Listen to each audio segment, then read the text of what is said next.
Assalamualaikum warahmatullahi wabarakatuh.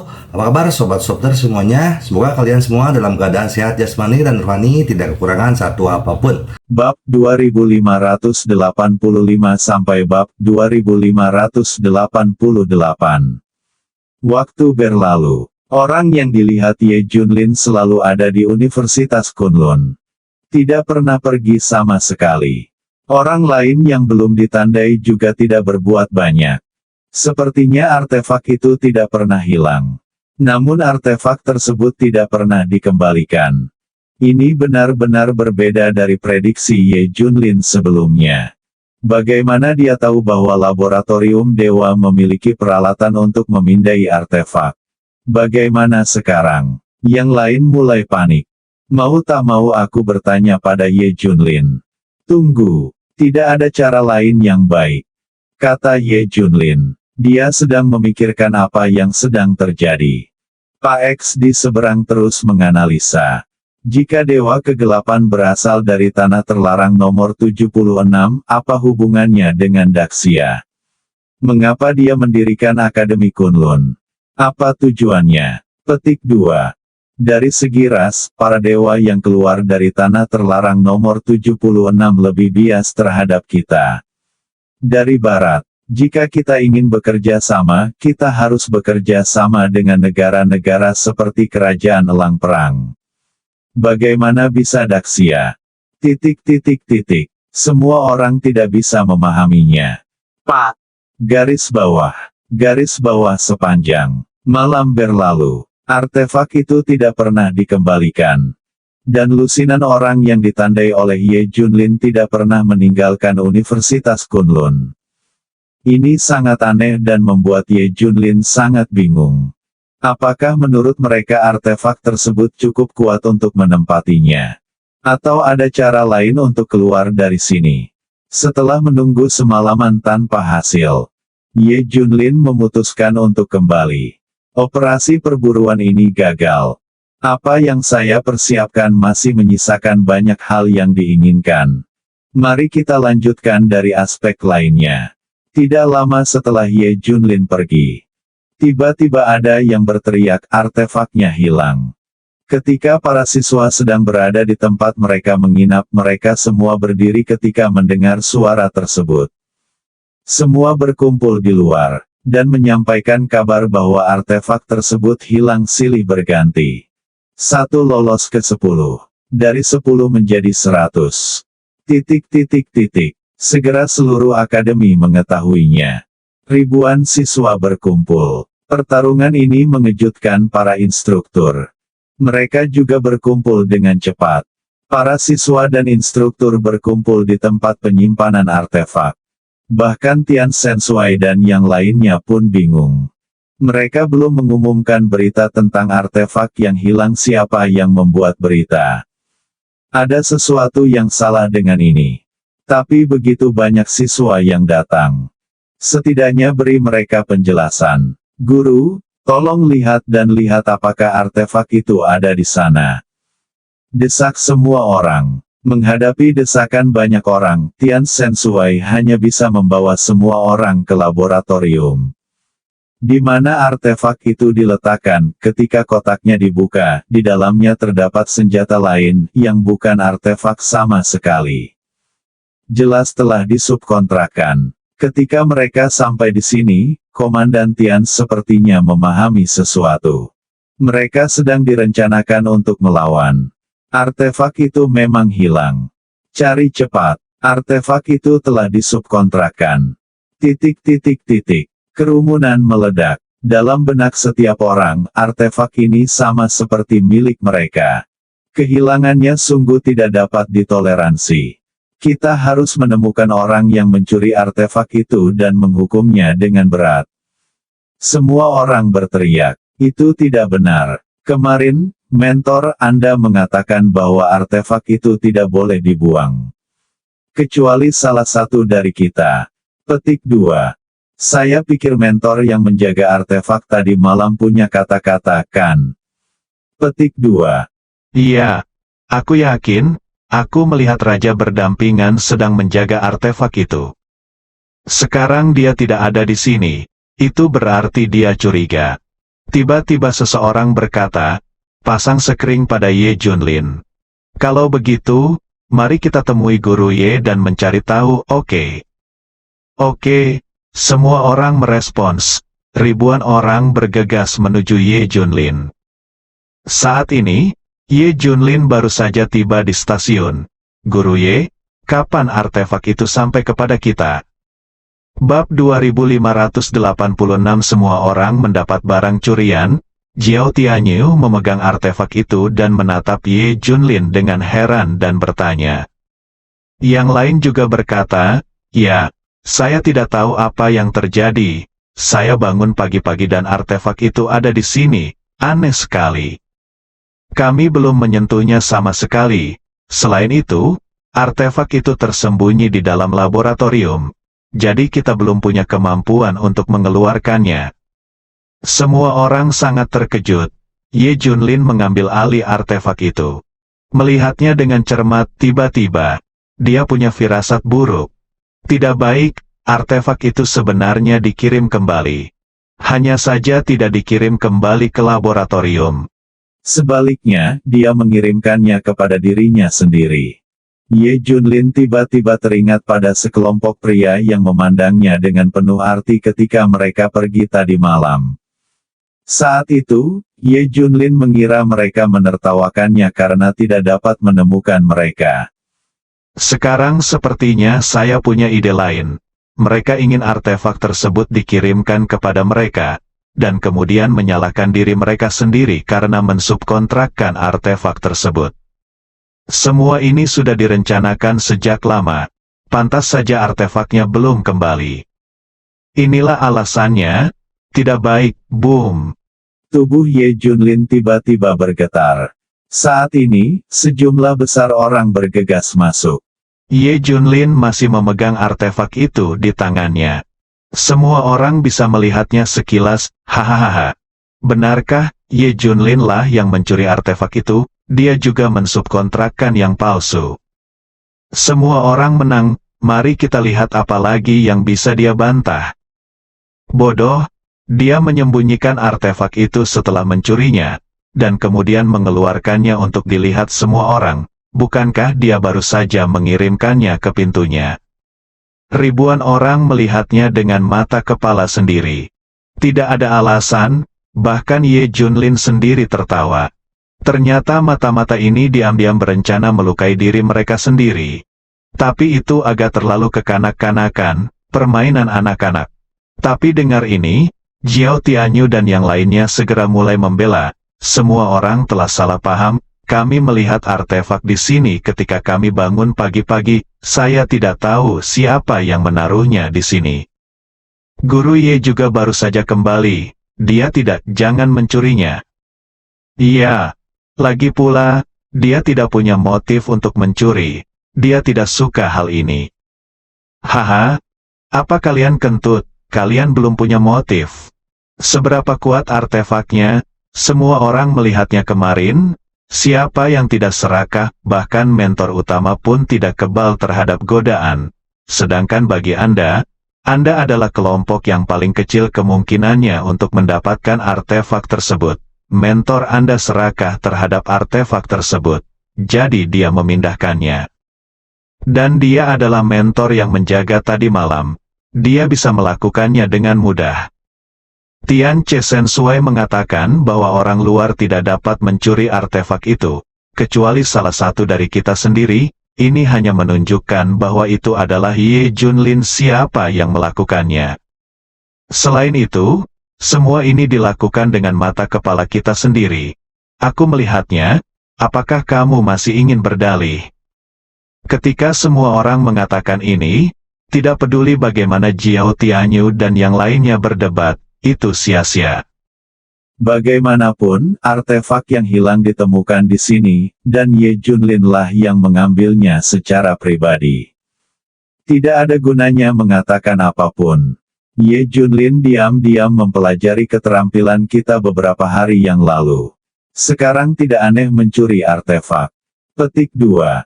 Dapat dimengerti bahwa dia ingin menjadi lebih kuat karena dia sangat lemah. Petik 2. Semua orang berkata satu demi satu. Li Ziran dan yang lainnya tampak jelek.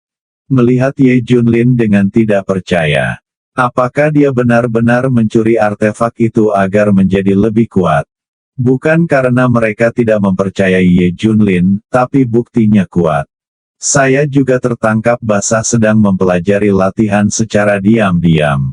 Semuanya adalah bukti kuat. Segera, seseorang mengubah topik pembicaraan dan berkata, tapi Ye Junlin baru saja mencuri artefak itu, dan dia masih seorang mentor. Tolong beri saya penjelasan dari akademi. Jika tidak, akan sulit meyakinkan publik. Petik 2. Ya, beri aku penjelasan. Pencurian artefak harus ditangani dengan hukuman. Ye Junlin masih seorang mentor, jadi dia harus dihukum dengan hukuman yang lebih tinggi. Semua orang berteriak. Ia mempunyai maksud untuk memaksa Rahim. Tian Sensui dan yang lainnya tercengang. Tidak tahu bagaimana menghadapinya. Mereka tidak menyadarinya sampai nanti, dan mereka tidak memahami semuanya sampai nanti. Tapi sudah terlambat. Bab 2587 siapapun yang berbicara akan dipukuli. Semua orang mendapat barang curian. Semua orang melihatnya dengan mata kepala sendiri. Ye Junlin adalah pencuri. Petik 2. Yin Zhengping dan yang lainnya berteriak. Ini secara langsung menutup kematian Ye Junlin. Saksi dan bukti semuanya ada, dan ada motifnya. Puluhan mata-mata tadi malam memandang Ye Junlin, sang kambing hitam, dengan senyuman sukses. Ye Junlin, apa yang ingin kamu katakan sekarang? Kami akan mendengarkan alasanmu. Ribuan pasang mata menatap ke arah Ye Junlin. Tampaknya itu meluluhkannya. Saya tidak punya apa-apa untuk dikatakan, seperti yang Anda lihat, benda itu ada di tangan saya. Ye Junlin tersenyum. Tetapi meskipun dia mengambilnya kembali, itu tetap disebut pengambilan. Karena ini miliknya, Jiao Tianyu dan yang lainnya ingin berdebat, tetapi mereka tidak tahu harus berkata apa. Tidak ada alasan, karena Guru Ye sendiri yang mengakuinya, maka perguruan tinggi harus menghukumnya sesuai. Iya, Guru Ye memiliki status khusus, jadi dia harus dihukum dengan hukuman tambahan. Hukuman, ribuan semuanya teriak serempak. Li Ziran, King Long dan yang lainnya menundukkan kepala. Rasanya sangat memalukan. Saya tidak sabar untuk menemukan celah di tanah dan merangkak ke dalamnya. Tak satu pun dari mereka mau mengakui hubungannya dengan Ye Junlin. Sayang sekali. Semua orang menundukkan kepala tidak ingin mengatakan bahwa mereka mengenal Ye Junlin. Dia benar-benar melakukan hal seperti itu. Ini. Tian Sensui dan yang lainnya tampak malu. Beraninya mereka menghukum Ye Junlin. Namun untuk meredam kemarahan masyarakat, serangkaian tindakan harus dilakukan. Masalah ini sangat penting. Setelah kita membahasnya, mari beritahu dekan dan wakil dekan sebelum mengambil keputusan. Kata Tian Sensui. Dia ingin menggunakan tipu muslihat dekan dan wakil dekan untuk menekan kelompok orang ini. Akibatnya, semua orang menolak. Tidak, bukti ini meyakinkan dan harus ditangani. Kalau tidak, akan sulit meyakinkan publik. Petik 2. Bukankah hasilnya sudah jelas? Mengapa kita harus membahasnya? Petik 2. Di bawah kepemimpinan mata-mata seperti Yin Zhengping, Ye Zhengping diminta untuk memberikan bukti Ye Zhen saat itu juga. Raja mendapat hukuman. Buang di tempat. Menurutku pencuri itu adalah tindakan 3 tangan. Ayo lakukan ini, potong tangannya. Biarkan dia berlutut di depan gerbang kampus untuk bertobat selama sehari semalam, dan masalahnya akan terselesaikan. Teriak seseorang. Ye Junlin mengenali orang ini sebagai Fan Zisheng tadi malam. Oke, Ayo kita lakukan seperti ini. Satu tanggapan. Setiap orang harus menghukum Ye Junlin seperti ini. Fan Zisheng mencibir. Dia tampak berhasil. Apakah kamu bilang kamu ingin memotong tanganku? Buat aku berlutut. Petik 2. Mata Ye Junlin tertuju padanya. Ya, benar. Ini adalah harga yang kamu bayar untuk mencuri. Petik 2. Fan Zisheng mencibir. Ye Junlin tidak berkata apa-apa. Dia hanya berjalan maju selangkah demi selangkah dan mendatangi Fan Zisheng. Fan Zisheng masih memiliki senyuman di wajahnya. Memandangnya dengan jijik. Bang, bang, boom. Tiba-tiba, Ye Junlin mengambil tindakan. Pertama, dia menamparkan wajahnya dengan keras lalu meninjunya ke tanah dan kemudian menendang Fan Zisheng sejauh lebih dari 10 meter. Terkejut, seluruh penonton kaget. Tidak ada yang menyangka Ye Junlin akan tiba-tiba mengambil tindakan. Fan Zisheng bahkan lebih terkejut lagi. Secara logika, dia berada di urutan teratas daftar Dewa Semu, dan dia jauh lebih baik daripada Ye Junlin. Namun siapa sangka dia tidak memiliki kekuatan untuk melawan. Engah! Fan Zisheng memuntahkan darah setelah jatuh ke tanah. Dipukuli sampai mati. Dia tidak akan pernah mengira Ye Junlin telah mengincarnya tadi malam. Sejak dia mengangkat jari tengahnya, Ye Junlin ingin menghajarnya. Sekarang dia melompat sendiri. Ye Junlin tentu saja tidak akan melepaskannya. Setelah beberapa menit, semua orang bereaksi satu demi satu. Ye Junlin, apa yang kamu lakukan? Mengapa kamu memukuli orang?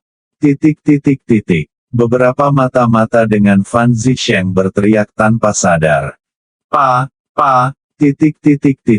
Ye Junlin menamparkan wajah mereka beberapa kali lagi. Bodoh. Seseorang berbicara lagi. Ye Junlin menamparnya lagi. Bab 2588 Saya hanya ingin memukul Anda, segera. Terjadi keheningan. Tidak ada yang berani berbicara. Jika Anda berbicara, Anda akan dihukum, tapi tidak semua orang merokok Ye Junlin. Mereka yang dipukul semuanya adalah peserta pencurian artefak tadi malam. Apakah kamu mencari kematian? Apakah kamu pikir kami tidak bisa mengalahkanmu? Banyak orang ingin melawan. Pada saat ini, Fan Zisheng mengangkat tangannya dan berteriak, jangan. Tunggu. Jangan jatuh ke dalam perangkap. Petik 2. Dia memukuli kami seperti ini hanya untuk memaksa kami mengambil tindakan. Begitu kami mengambil tindakan, alam akan berubah. Dia berasal dari Universitas Kunlun apapun yang terjadi. Mentor, jika kita mengalahkan mentor tersebut, kita bersalah, dan kemudian dia dapat menggunakan ini untuk mengimbanginya. Setelah mendengar apa yang dikatakan Fan Zisheng, semua orang mengangguk setuju. Mereka semua kagum dengan kedalaman strategi Ye Junlin. Dia sebenarnya menggunakan metode provokasi semacam ini. Ye Junlin senang. Kamu terlalu banyak berpikir, aku hanya ingin memukulmu. Bang bang bang. Saat dia mengatakan itu, Ye Junlin melangkah maju dan menendang Fan Zisheng beberapa kali. Fan Zisheng mengertakkan gigi, wajahnya penuh amarah. Meski menahan rasa sakit, dia bersumpah tidak akan melawan. Ye Junlin tidak mentolerirnya, jadi dia meninju dan menendangnya. Jika Komandan Tians tidak menghentikannya, Fan Zisheng akan dipukuli sampai mati. Tenang. Semuanya, tenang. Petik 2. Dewi Tians melambaikan tangannya. Guru, Ye Junlin melakukan kejahatan mencuri dan memukuli seseorang. Dia harus dihukum berat. Petik 2. Semua orang berteriak. Diam, semuanya. Kapan kalian memutuskan tentang Universitas Kunlun? Masalah ini diputuskan oleh dekan dan yang lainnya. Tidak ada yang bisa menyebutkannya lagi. Seseorang. Ambil artefak itu, segera semua orang bubar. Apakah ini akhir masalahnya? Tidak ada lagi yang perlu dilanjutkan. Para siswa yang pergi sangat marah. masih membahas masalah ini. Bukankah sudah jelas membiarkan dekan dan yang lainnya mempertimbangkan sebelum mengambil keputusan? Ini adalah akhir dari masalah ini, kata seseorang. Tapi Ye Junlin mencuri sesuatu dan ditabrak oleh kita. Apakah ini oke? Aku tidak menerimanya, aku juga tidak menerimanya. Ini bukan sekadar eksperimen oleh para dewa. Mata-mata di ruangan itu dan banyak lainnya merasa itu tidak adil. Kamu tidak yakin, bicaralah dengan Komandan Tians dan yang lainnya. Apakah kamu belum melihatnya? Universitas Kunlun berusaha melindungi Ye Junlin. Selain itu, artefaknya telah ditemukan, masalah ini akan diselesaikan. Yin, kata Zheng Ping. Fan Zisheng, yang terluka, juga menggema, ya. Benar, kami meremehkan status Ye Junlin, statusnya di Universitas Kunlun dan bahkan Daxia sangat penting. Tidak ada yang lain, dia adalah raja dari kedua belah pihak. Identitasnya lebih besar dari langit, selama dia tidak melakukan apapun untuk menyakiti Daxia atau menghancurkan langit, mereka semua bisa diselamatkan. Bagaimanapun juga, Raja Yizi Jianjian adalah penyelamat Daxia di masa lalu. Statusnya dalam pikiran mereka benar-benar berbeda. Dia bukanlah seseorang yang bahkan tidak bisa masuk dalam daftar Dewa Semu dalam konsep kita. Kali ini, semua orang tahu satu hal, status Ye Junlin terlalu tinggi. Diperkirakan Ye Junlin bisa ditukar dengan harta karun Daxia. Belakangan, mata-mata ini memberitahu laboratorium dewa tentang kejadian tersebut. Tak lama setelah Tian Sensui dan yang lainnya mendekati Ye Junlin. Sekarang tampaknya mereka merencanakannya jauh sebelumnya dan membawa artefak itu ke sini bersamaku, menjebakku sebagai orang yang mencurinya. Artinya, artefak itu tidak pergi sama sekali tadi malam dan selalu berada di Universitas Kunlun. Ye Junlin menganalisis. Tetapi jika artefak itu tidak diambil, bagaimana orang-orang di belakang mereka akan tahu? Tanya Komandan Dewa Tians. Ini dipindai. Ada instrumen canggih untuk memindai dan data dapat dikirim ke sana. Tidak diperlukan objek fisik. Ye Junlin secara kasar telah memahami semuanya. Ye Junlin tersenyum. Jika tebakanku benar, perlengkapan mereka masih ada di Universitas Kunlun, dan mereka akan menemukan cara untuk mengirimkannya. Bersambung.